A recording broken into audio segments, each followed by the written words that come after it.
bah ouais. Camille, vous étiez où encore cette semaine? À Buckingham? Oh, écoutez, je n'arrête pas. Hein. Moi, j'arrive à peine de Londres, London. La reine Elisabeth m'a invitée à passer quelques jours à Buckingham Palace. Alors moi, je suis très palace, hein, je suis très resort, c'est pas le problème. Mais bon, la famille royale, c'est pas des folichons. Hein. Sur le coup, l'idée m'a pas hyper emballée. Babette insiste avec un snap. Garden party à Buckingham Palace. J'écoute, je vais pas pouvoir, moi je pense. Ça va être très sympa, Cam. Moi aussi, je suis très forte en imitation. C'est une petite sauterie pour les 50 ans de l'investiture de mon Charlie en tant que prince de Galles. On va revivre, c'est très long, on va revivre le moment où on lui a mis la couronne sur la tête. Oh, super! Il y aura même un concert de harpe. Cool. Écoute, malheureusement, ce jour-là, c'est dommage, j'ai un petit contretemps. Il y aura ma grande copine rigolote, Theresa May. Et oui, mais non. Écoute, n'insiste pas, Babette, je viendrai pas. Écoutez, je viendrai pas. Il y aura Georges Clooney. Bon, ben, je viens. Qu'est-ce qu'il y a? Donc, alors, direction Buckingham, voilà. Hein. Camilla m'a accueillie, hein, super gentille, avec des poney, surprise. Vous avez l'air tellement heureuse. Excellent. Ah ouais, j'étais ravie. Je me suis Des gilets oranges. J'ai dit, oh, soupe au cool, comme on dit en Angleterre.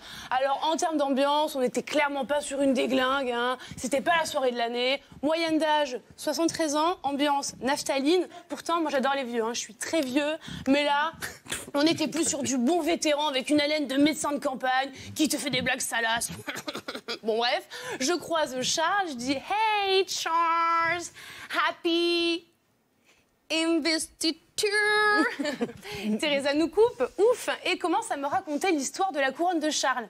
Qu'à l'époque, ça c'est pour toi, ils étaient fauchés, la famille royale, et que du coup, ils ont dû peindre une balle de ping-pong en or pour faire la couronne de Charles. Oh, je me suis dit, chouette, je suis repartie avec une petite anecdote, moi. Elisabeth, elle, décrochait pas un mot. Elle était énervée parce que Theresa portait la même couleur qu'elle. Drama queen.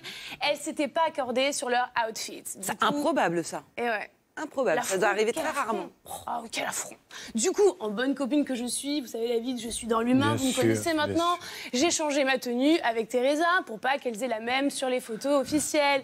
Yeah. Belle gosse. Il y avait aussi Meghan et Harry, hein, plus ou moins épanouis. Meghan touchait son ventre et chuchotait. J'aimerais que tu sortes maintenant, j'aimerais que tu sortes. Pas hyper à l'aise. Donc Kate me dit, je te jure, je la supporte plus, j'ai envie de la buter. Je dis, calme-toi, hein, grosse ambiance. Charles vient me chercher, je me dis, oui, sauve-moi. Et non, je me retrouve dans la salle avec toutes les peintures de la famille. Je me suis donc tapé tous les tableaux jusqu'à Guillaume le Conquérant. Yeah.